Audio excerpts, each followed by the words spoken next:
So, what's trending? Bridging your Catholic faith with your everyday life. You're listening to Trending with Timmerie on Relevant Radio. Hello, good evening, everyone, and welcome to the show. This is Stacy Trasancos filling in for Timmerie one more time. Timmerie will be back with you tomorrow. But tonight, you got me. And tonight we're going to talk about marriage, of course, because it is Marriage Thursday, and that is the routine that we have here on the show to talk about marriage on Thursdays. My sweet, dear husband is going to join us, and he tells me that he's going to tell a funny story, and I have no idea what it is. So we'll both have to wait to see what this funny story is. But we wanted to chime in as married people who have survived a lot. I mean, it's truth. It's the truth to say that by secular standards today, if you'd listed all the baggage we were bringing in, our marriage should not have lasted.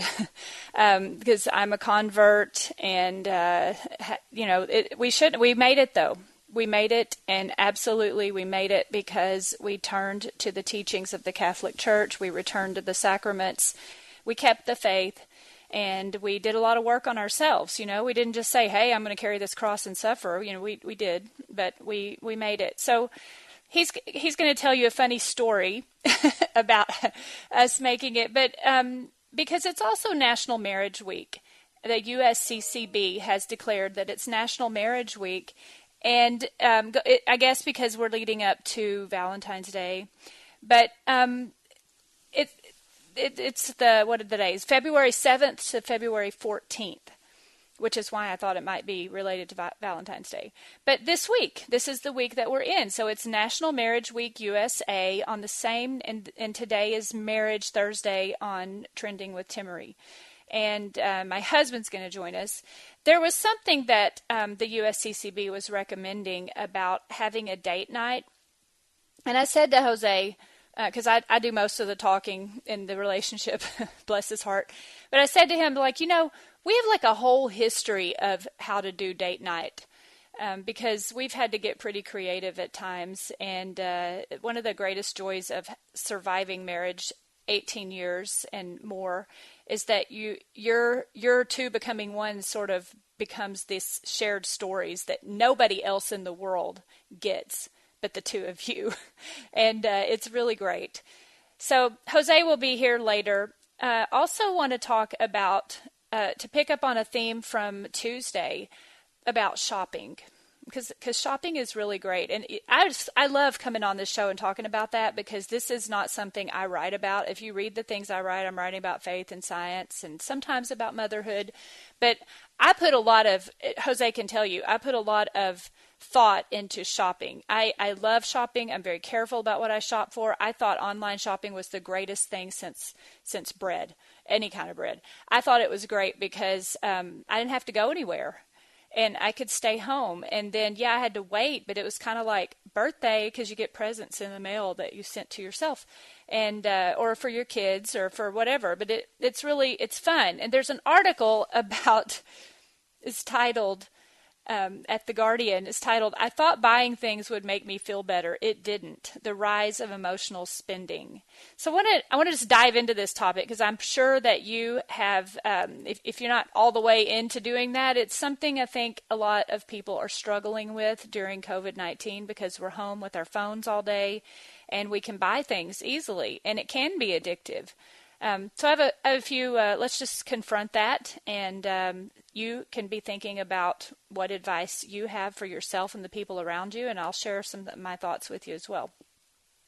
And then my favorite topic, my favorite topic is talking about the marriage, but also related to marriage, I want to deal with today being Women in Science Day.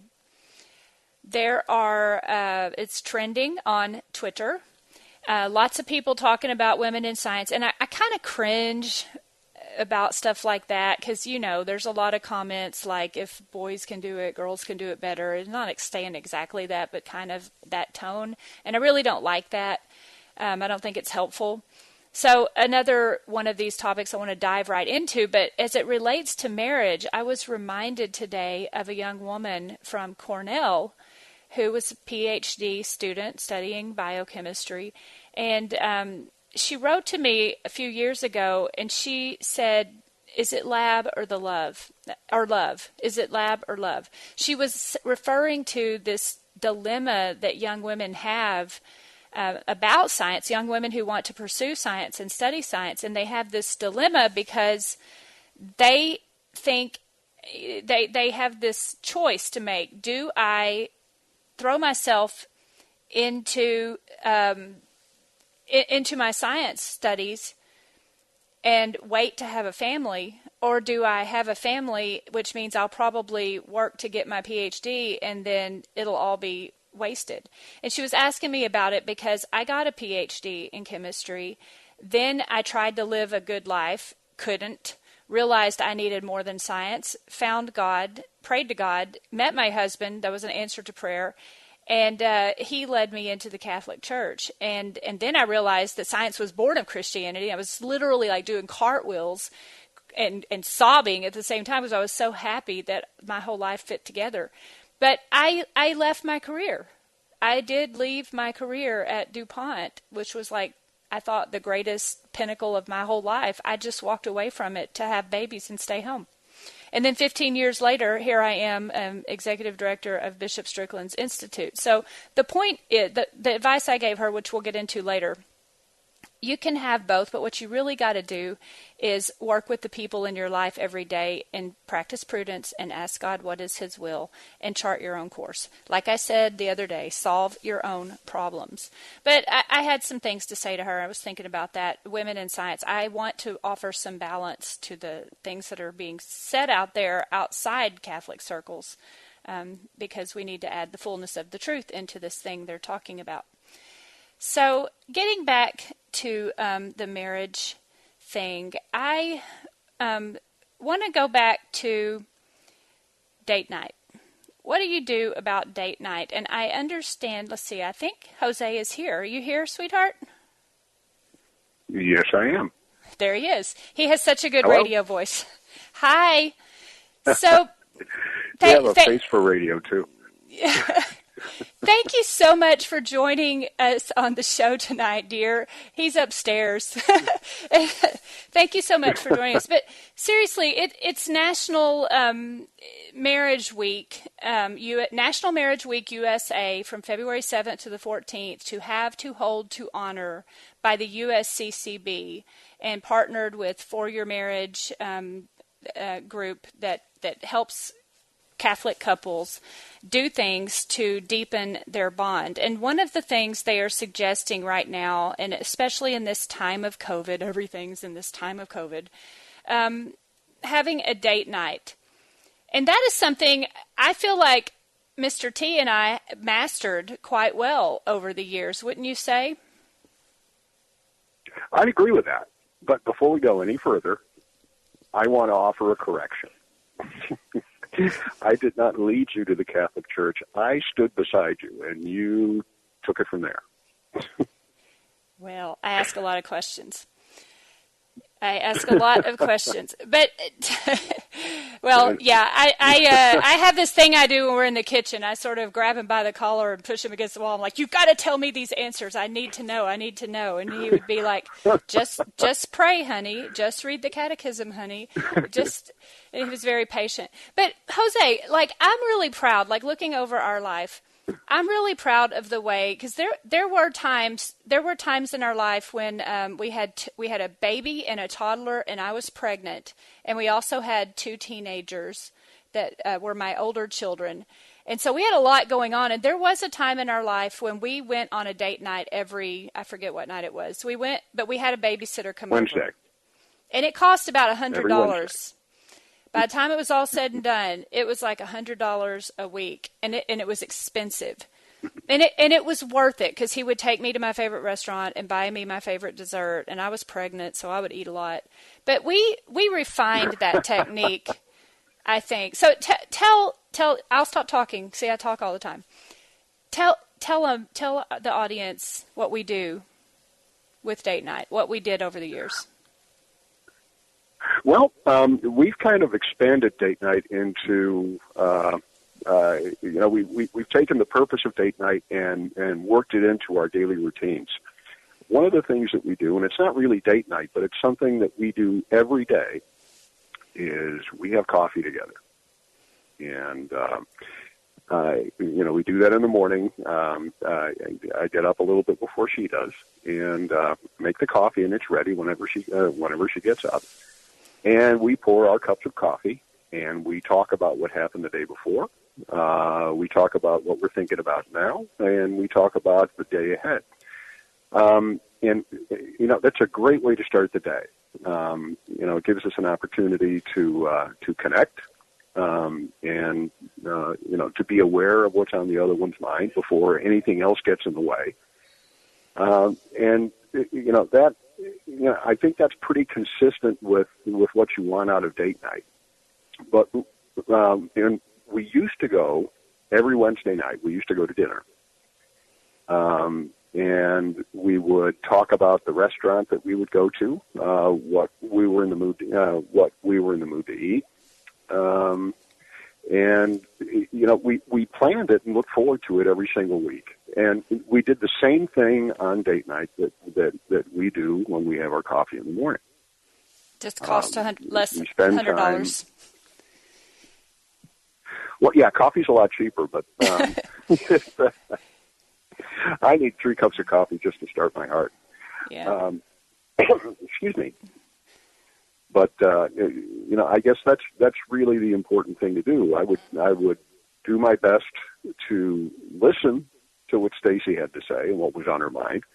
We talk about that, and then she'd listen to what I had on my mind, and we talk about that. And at the end of the evening, we had a much better idea of where the other one was. I think that's a big piece of what it's all about. Yeah. One of the most difficult things, with being married is understanding that, it really does take 3 to be married. Mm-hmm. And you have to, and you as an individual have to spend a great deal of time thinking about the other 2. Yep. Meaning Christ and the other one. Christ and your spouse. Mm-hmm. And your spouse. And the thing I'm really proud of that we hammered out together, Jose's mom and dad used to come visit us from Florida up in Massachusetts when the kids were small. And I was like a new Catholic, so I'm like, I'm going to be the greatest Catholic mom there ever was. So not only was I having all these babies, I was because I was struggling with perfectionism, and I really seriously did have to struggle with trying to be the perfect Catholic. And for any woman out there that feels that pressure, it can be real. And I did it. I tried to be the perfect Catholic, and I tried to have dinner. So in my mind, all these babies, married, Catholic, got my life together now, figured out there's more than science. I got to have dinner on the table every night, right? Only it never went well. Like, it was miserable. And Jose's parents were visiting us, and his mom takes me aside and she says, "Feed the kids at 5. Eat dinner with him later." I'm like, no, you can't do that, because then the family won't be having dinner together. They won't grow up sitting around the table and remembering having dinner together. And I cooked this big meal, and she's like, "Just do it while we're here then." So I did. So I did. I started cooking chicken nuggets and Kraft mac and cheese for the little kids, and I fed them. And when Daddy got home from work, they were done eating, or they were starting to eat, and he helped out. That's kind of what it morphed into. But dinner time turned into this 4-hour affair where we together would worry about feeding the kids. And we didn't sit down with the kids, because we wouldn't sit down anyway with the kids. Like, if you tried to sit down, you would just be standing up all the time getting stuff. So we just waited on the kids, and we fed the kids, and we got that done. And then the 2 of us would make our own dinner. And we would have, filet, shrimp, whatever we wanted to have, we would have our own dinner. And it became every night was date night. It literally did. We did that for years and years. And only now the kids are getting old enough where we're letting them join us at the table. And now they get so loud at the table, we go hide in the bedroom and eat our dinner behind the bed. But however it is time together. And it was really sweet. One of our anniversaries, the kids said, Mom and Dad, you serve us every night for dinner. Tonight, you're going to sit down and we're going to serve you. And they did that. Do you remember that year on our anniversary? And they served us. Yes, I do. Yeah. And it was so sweet. And it's just like, Jose taught me, always know what problem you're trying to solve. And that's really what date night became for us. What problem we're trying to solve? We're trying to connect. And so we found a million other ways to connect. And just date night is a daily thing. Right, sweetheart? Yes, it is. It's every single day. And, life is wonderful when you stop and realize that. And, and there are opportunities for every couple to do that. You just have to take the time. Hey, we have a caller on the line that wants to join in this conversation. How about Tino? You there? Yes. Hey. Yes, I am. Welcome to the show, Tino. I appreciate you.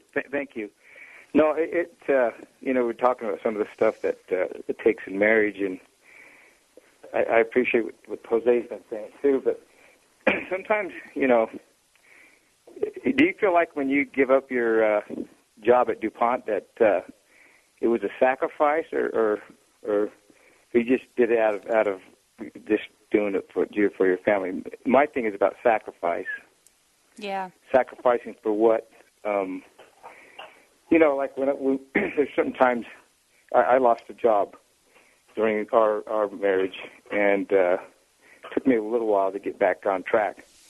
And there's some things you just got to sacrifice, and that's what you do for your family. And we had 2-3 kids at the time, and so I just think it's important to remember that sacrifice is very important in what you do for your family, and that's a really great act of love too, to do that. Yeah, Jose, you have something you say about that often, that love is born of sacrifice, and we learned that from the cross. Yep. And we used to remind each other. You're right, Tino. It is. I mean, if you don't want to look at the cross and carry that cross, you're not on the right path, because that's there comes the glory of the cross too. And sometimes you end up sacrificing certain things, but in the long run, it's worth it. Absolutely. It was, and when I left, I think along the way, we sacrificed a lot here and there, but it sounds cliche to say it's all been worth it, but it has. I mean, when I left my job, it wasn't really a sacrifice. Jose said, Stacy, decide what you want to do, and don't worry about what anybody else in the world thinks that you need to do. You do what Stacy wants to do. And he freed me to be able to do that. And so it did look like a sacrifice to a lot of people, but it wasn't a sacrifice, because the only thing I wanted to do was, I realized that raising children was the most important work I'd ever done, far above chemistry. So it was, and then he had to work so I could do that and provide for us, and he did. So it's been give and take all along. And thank you so much for calling in, Tino. I appreciate it. And I appreciate the point you made about sacrifice, because Jose says that often, that love is born of sacrifice. That's definitely something our kids saw as newborns came along so often, and the whole family had to sacrifice and adjust for that. But it was good. Any more words of wisdom you want to add, Jose, before we go to the break? I think learning how to put. Okay, let's set the word sacrifice aside for a moment. But learning how to put yourself aside for the benefit of your spouse or members of the family is something that's very, very important in a marriage. It sounds a bit cliche, and it's just like, oh, gee, never thought of that before. But no, Of course we all have. But, that's a very, very important thing to do. Yeah. Yep. Well, because, it's more than two individuals. There's, the sum is greater, the sum is greater than the parts. It is, which two become one, and it's just we don't have math for that, right? We it's been we have math for just about everything, but there is a mystery there, and for sure. If you are wondering right now in the pandemic times how important date night is, remember what problem you're trying to solve. It's about making the sacrifice for each other, putting everything aside and listening to each other and really connecting. I'm Stacy Trasancos, and my husband just joined us, and I'll see you right after the break.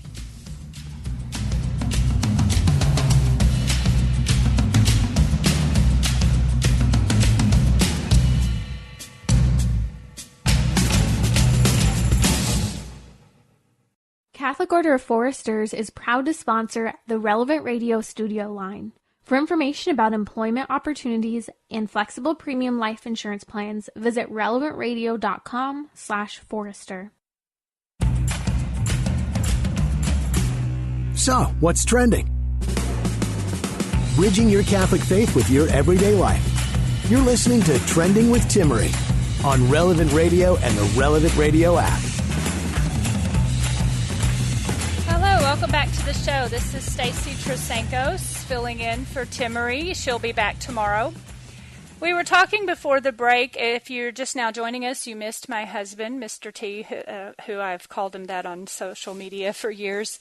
Mr. Trasancos was on before, and we were talking about date night because the USCCB has called this World Marriage Week USA, February 7th to the 14th. And one of the things they were recommending, the USCCB, was people focus on what it means to have a date night. And that's what Mr. T and I were talking about, and how we've evolved that over the years. And we also heard from Tino. We have another caller on the line. Jean, welcome to the show. Good afternoon. Thank you for taking my call. You are very welcome. My husband and I are older, and we got married 23 years ago. But what I'm getting at is that because of our age, date night did not work too well because it's 7, 8 o'clock at night, we're just kind of in our jammies. So what we decided to do, and I learned this from Laura Schlesinger years and years ago, is that we had our date usually at lunch once a week. It's usually on Thursdays. And if we couldn't do lunch, we do breakfast. But the real kicker to it also was that instead of looking at each other and saying, well, where are we going to go? Now, I know you said that you guys always went to the same restaurant. But we like different restaurants. And so one week it'd be his turn to pick a restaurant, and the next week it'd be my turn to pick a restaurant. And if we didn't like it, we could change it. So that's what we did. We usually went out to lunch and, we would have a drink or something. I mean, it wasn't minimized because it was lunch instead of dinner, but it was our time out. Yes, that is, and you made it yours. No, I love it. And that's kind of wild, having a drink in the middle of the day. Oh, yeah. Yeah. It's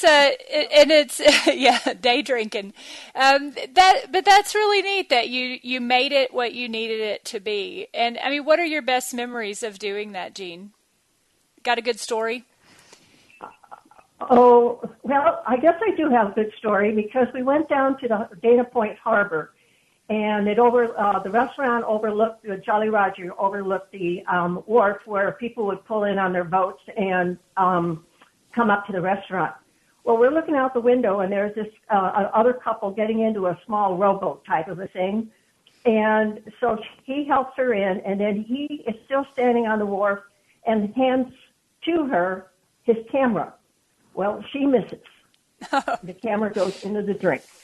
Oh, no. And everybody's just kind of looking, what just happened? Give me my camera back. But we really enjoyed that because it got us out and we got to see people and That's well, another thing too, it didn't cost as much, and of course we didn't have children that needed to be taken care of. Yeah. But it was the nice part really was, well, it's your turn. Where are we going? Yeah. Sometimes I try a different restaurant with a girlfriend, and we try it. Then he and I try it, and maybe we go back, and maybe not. Yep. That is lovely. And thank you so much for sharing that with us, Jean, and for sharing this story. And I encourage you to do the same thing that Jean's doing. Like, not only figure out what works, how you can have a date that suits the two of you, because you really are making it your own. But remember your stories as well. There are hard times in marriage. Make no bones about it. There are hard times. But the thing that gets you through the hard times often is that you enjoy the good times when you have them. When they're there, be happy for them. Remember the stories that happen, because you could turn anything into a story. You just have to pay attention. It's like miracles. Pay attention and make notes of your stories and tell people about them later, because that's one way we connect with each other, is through telling stories. And stories don't cost as much as buying stuff. I want to move now to the other, that was a really great transition, I know. I want to move to this article in The Guardian about buying stuff.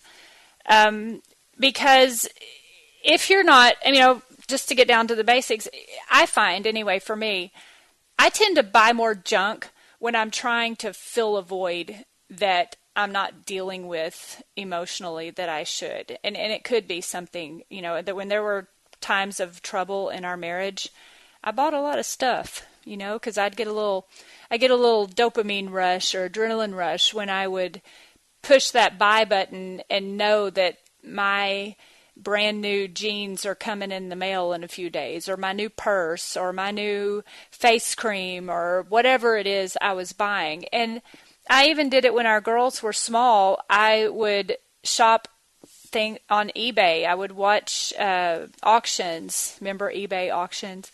That was a long time ago.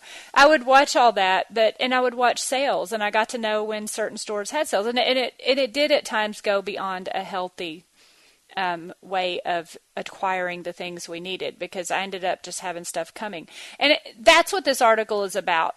There's a young woman, Siren Kale, who wrote this article at The Guardian, and she's saying that buying things, she thought it would make her feel better, but it didn't. And she's talking about the rise of emotional spending. It is nothing new, but during COVID-19, we were talking the other day about robots in the warehouses for Amazon and such needing, they need ways to get the things off the shelves and into the mail quicker, because so many people are shopping online.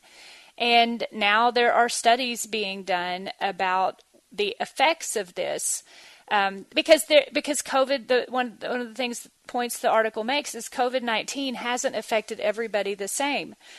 Like I was saying about the St. Philip Institute where I work, we already had a pretty revolving door policy about being in the office. If someone needed to be at home and had a laptop and could work from home, it was already cool. It was already okay to do that.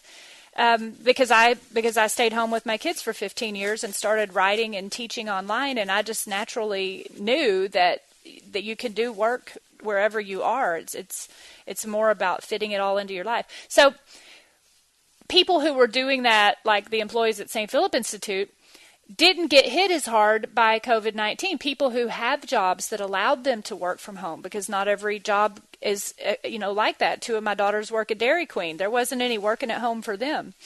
So, for the people who were able to work from home, now just those people, they're in this scenario where they're home, they're with the kids maybe if they have them. They're getting out of bed, crawling over to their desk, working all day in front of the laptop, maybe crawling back into bed with the laptop and working, going to the kitchen and eating, and they start ordering stuff online because it's something to break up the monotony of the day. And it becomes its own little thrill unto itself, where you're shopping for sales, you're shopping for better deals, and you get, what I'm talking about. You get fixated on this one thing, and then you find a better deal, and you just can't let it go. You got to keep going. And then when you find that really good price on that awesome laptop you were looking for, you got to buy it. Like, you can't afford not to buy it.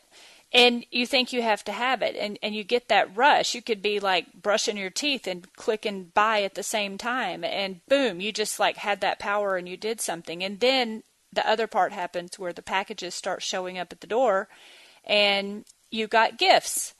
And so the author's talking about this the same way and saying that it wasn't making her happy. And that's got to be your checkpoint. You know, I could go to Aquinas and do my Mama Theologia thing instead of the Summa Theologia and start talking about temperance. And you know, although temperance deals with food, but it deals with desires of touch and sensation, which kind of relates here. It talks about, you know, those things are good to a point, but whenever you start to have an unhealthy attachment to them, or you're doing it for the wrong thing, or you're buying things you don't need, I think St. Aquinas would say if he were living today, that you're not doing what's in your best interest. You're not doing what's good for your nature. You're starting to hurt your nature, and you end up with a whole lot of stuff. So, I mean, what is the stop point for each of us? It depends. But as a chemist, you knew I was going to say that. Here's something that gets me to do a reality check, because we live in a throwaway culture, right? And I'm not going to start talking about climate change and how humans are causing the world to end and all that. I'm not talking about that. I'm just talking about we live in a throwaway culture. And I think sometimes, I know I don't, think about what that fully means to live in a throwaway culture. Because I can go like, you know, when we had 4 kids in diapers, Jose and I only threw away 1 bag of trash a week because the city in Massachusetts made us pay for the trash bags. And so we were not going to fill more than 1 bag a week because we were not going to pay another $1 for another trash bag. It was against our rules. And we crammed in so many diapers into 1 bag, and we would shop and tailor our lives not to have too much stuff. And I would be like, we're not throwing away very much. We're being so green. But the truth is, we really weren't, because I was shopping for a bunch of stuff at the same time. And meanwhile, I was filling our house with a bunch of stuff that we didn't need. And when the day came to purge the house, guess what? We had to rent a dumpster. And it hit me then, like, all that stuff I bought is now, it served its purpose in our house, and then it moved on out of our house, and now it's going in a dumpster, and now it's going to go sit in a landfill. And so much for, you know, being a good steward of the planet. Throwing away stuffed animals, throwing away 1 shoe here and 1 shoe there, throwing away so many things. So look, I'm going to give you some numbers here to just keep in mind when you feel like you're over shopping, because that stuff that comes into your house is going to stay in your house unless you're buying stuff you can eat. And then we are talking about temperance. But the stuff that you're buying is going to stay in your house. A monofilament fishing line takes 600 years to decompose. But you're not buying fishing line. Okay. Rubber boot soles, 50 to 80 years to decompose. Foam plastic cups, 50 years to decompose. Leather shoes, I got some black leather shoes. That's my thing. 25 to 40 years to decompose. So you're buying your pair of shoes, and you're going to wear them for, you know, I have worn some of my shoes like 10 years. You're going to wear them for 10 years, but they're going to be sitting here on planet Earth decomposing for much longer than that. Milk cartons, 5 years. Plywood, 1 to 3 years. Reminds me of the kitchen set. I got my kids and all that stuff. Tin can, 50 years. Aluminum cans, 80 to 100 years. And it goes on and on. And what is my source? The internet. I mean, you can find information like this everywhere. But as a chemist, I'm telling you that is the truth. Not only do the things you buy into your home sit there for a long time, sit in your home, and then they go into the landfill because you're not going to use them anymore. There's a lot of energy expended even making those things. So I'm just trying to give you in the fullness of truth here, being good stewards of the planet and helping us, so that's justice, but in helping us practice temperance so that we don't overspend or get into this rut of emotional spending. And this is the bigger story that you don't get when you read The Guardian in an article about emotional spending during COVID-19. The bigger thing that we get into is every choice we make changes the course of a great many atoms. And we are leaving a wake of trash behind us if we're not careful. And that right there stops me from shopping sometimes, because I'm thinking, do I want to have to clean this out of my closet later? It's not so much the cleaning the closet, it's the thinking about when I put it in the dumpster where it's going to go. And I just consume and consume and consume, and I don't think about what comes after. So if that helps you, it helps me to get my head around it. So, I told you my kids are really good with technology because we've always encouraged them to learn how to use technology. And I have that Greenlight app where I can give them money on their phones on an account, and they can spend it with a debit card they have.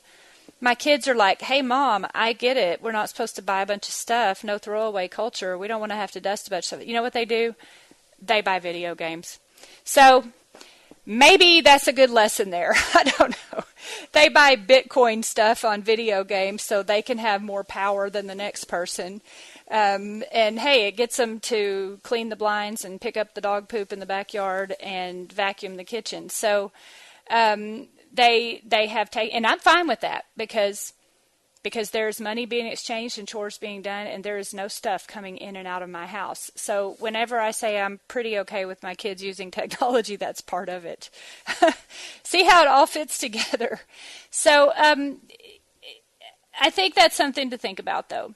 So we're going to get ready to go to another break here, and when we get back from the break, we will switch gears off of this and talk about women in science, and especially what women who think they might be called to marriage have to think about when it comes to science. I'm Stacy Trasancos. I'll see you after the break.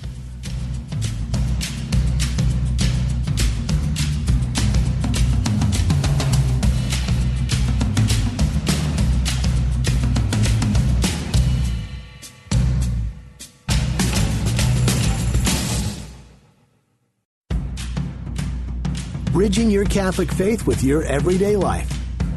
You're listening to Trending with Timmerie on Relevant Radio and the Relevant Radio app.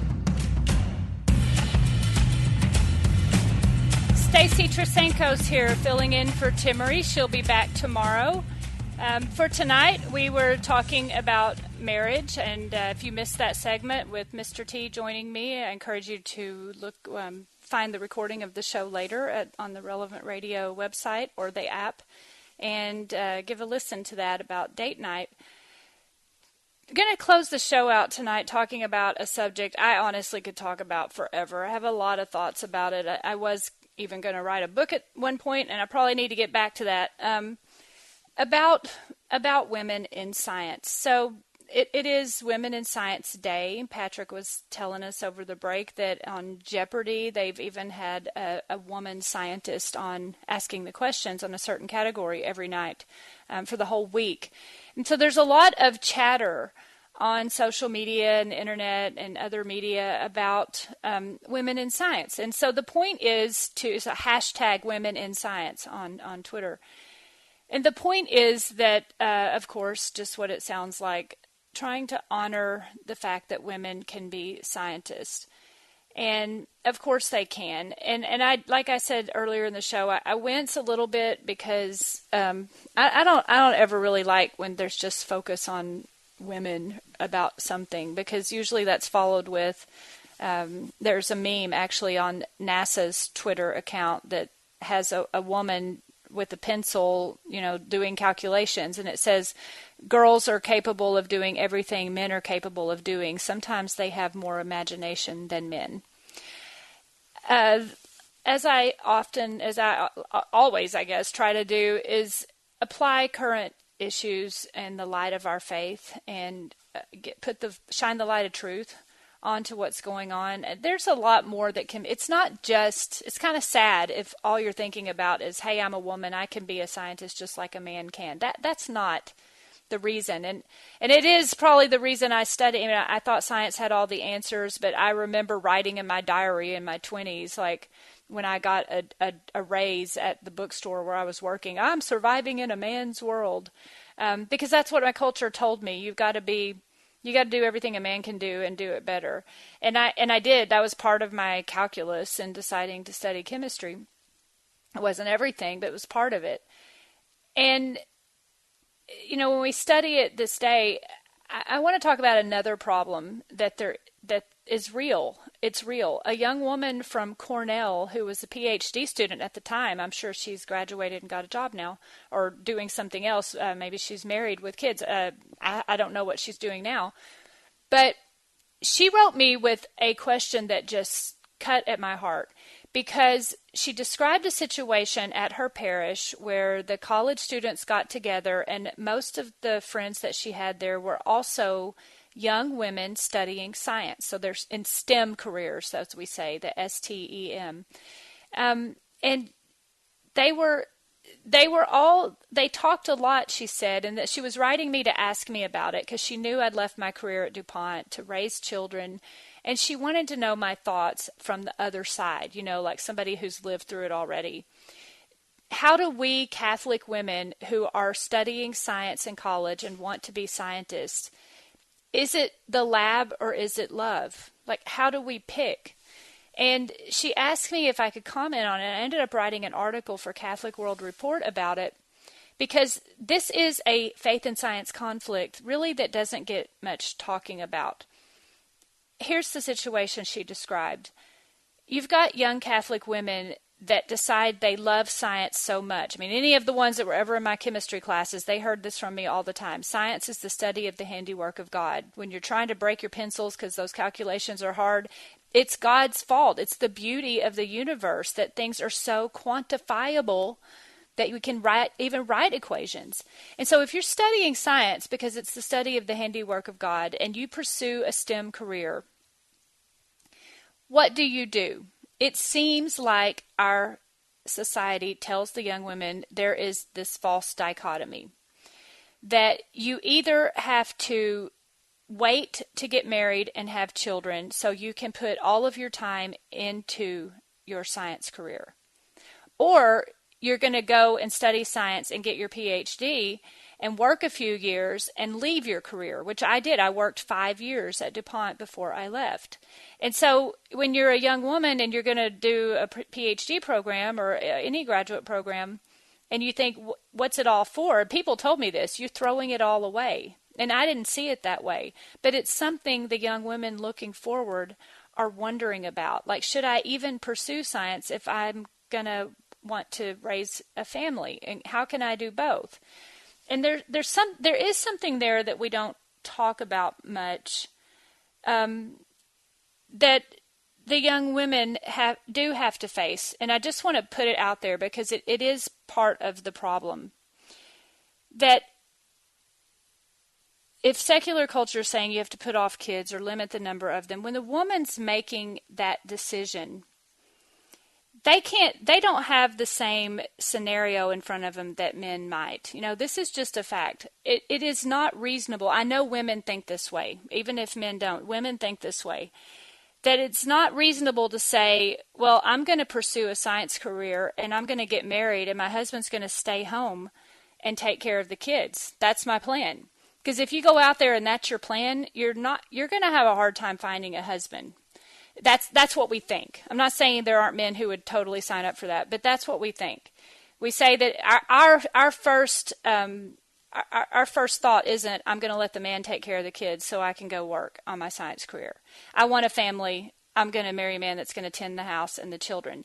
The women actually assume the men will go work outside the house and the wife will stay home with the kids. And so, no matter how modern and forward thinking the woman is, that is just the assumption that we have, that if we were to say, well, I'm going to marry a man who's going to stay home and raise the kids so I can have my science career, then we're guilty of the very thing we're trying to avoid. We're guilty of reverse gender discrimination. And so we're trying to avoid that. And so the women end up wondering what they're supposed to do. And it can be hard. Well, the advice that I gave to her is, like I always say, there is no one right answer. You're going to have to solve your own problems. You're going to have to meet a man that you can talk to and plan with, and two of you figure out what you're going to do. And you're going to have to work and conform your wills to each other and to God, to Christ, more than anything. You're going to have to prayerfully decide. So I don't have an easy check the box and do this answer for you. But I said, look, even if you go and get that degree and you only work for 5 years and that's it, all is not lost. Because here's something that people don't get about science. The knowledge is, say you get a PhD and that's it. You get out of school with your PhD and you're Dr. So-and-so, and you get married and you have kids, and you never work a day with that outside the home in your life. You never put it to use in a technical field. You still earned so much, because that knowledge changes you. The knowledge of science at that level changes you. So I'm encouraging young women out there, if you're struggling with this decision, go for it and trust God and trust yourself to figure out how to do the right thing, to find the right man, or to not get married, or whatever it is that God has for you. Trust yourself to conform your will to God's will and know what to do. Because when you understand the reality of our world, this invisible reality that underlies all the macroscopic realm, when you understand how cars, smartphones, plants, angles, waves, water, sound, when you understand how all of that works at the atomic level, you can stand there and traverse landscapes in your mind without moving a muscle. You can look around you at the trees and the clouds and all the things around you and think about what's happening at the atomic level. And you really do have an insight into reality that very few people do. And that's what you earn. And if you earn a PhD, you have to add new knowledge to the field. And so you have this so I got a patent for nano bubble pack. I'll tell you about that later, but that was my big time advancement in the field of chemistry. And sometimes your advancements are very, very small. But when you have to contribute new knowledge to your field to get your PhD. And you have the distinction of knowing that you reached into the unknown and pulled back the veil a little further. And you forever have the satisfaction of knowing that you understood something, discovered something new about God's world for the first time. And it changes the way that you navigate life. It changes the way you appreciate taking your breaths. It changes the way you appreciate that miracle of a human life in your arms. It changes who you are. It gives you an insight that that becomes part of you. And it is a gift of God. It is a form of worship to know that much about God's handiwork. So whether you ever work in the field a day or not, there is nothing ever to be lost by learning more about science. And that is really what we need in science, that kind of awe and wonder. And I would say then, if you do go out and work, what we really need in science these days with all the ethical issues, we also need the heart of women, and we need the virtue and goodness of men. We need people who are guided by their faith making decisions. So those are all the reasons that you're not going to hear on #WomenInScience on Twitter. I think we have time for one call before we end the show. Okay. We are running out of time. So thanks everyone for calling, and I hope you can call back another time. We can continue this discussion. But if you go on to Twitter and you're looking around, do this thing that I'm talking about. Look through the comments that are being said and think about that in a bigger light of faith. Think about that, how what it really means to say there are women in science. And if you know someone, if you are someone who is studying science and you're considering pursuing this for a career, go for it. I know this is one of the biggest questions. I have 7 kids. And this is one of the biggest questions: what am I going to do with my life? And the young woman that asked me that question got back to me later and said she appreciated the tone and the advice. But it's still, I know this, and I do it on purpose. It still leaves a person a bit unsatisfied, because I think a lot of times young people, we want We want somebody to tell us exactly what we have to do. I know sometimes I want God to tell me exactly what I'm supposed to do, but that's not how we live. So it may not be satisfying in the sense that you can check all the boxes. Do I become a scientist? Do I become a wife and mother? Do I do both? Do I figure out how to do both like Dr. Trasancos did? Here's the secret. You have to take each step along the way, practicing prudence, remembering that you're human, intellect, and free will, and conforming your will to God. And I literally mean that. God, I don't know what I'm supposed to do about taking this class. I don't know what I'm supposed to do about picking a major. I don't know what I'm supposed to do about going on a date with this guy. And every time you say, God, grant me the grace of clarity just to take the next step, that becomes the wild ride of orthodoxy that you live out in your life, because God will tell you what that next step is. And you'll look back one day and you'll say, I'm really glad God didn't tell me exactly how everything was going to play out, because I would have messed it all up. So that is the whole story there on women in science. You know, when people say, let God take the wheel, let it go. Well, that's what I'm saying. Let it go, let God, trust yourself. I'm Stacy Trasancos. Timmerie will be here tomorrow. Thank you, and I will see you next week.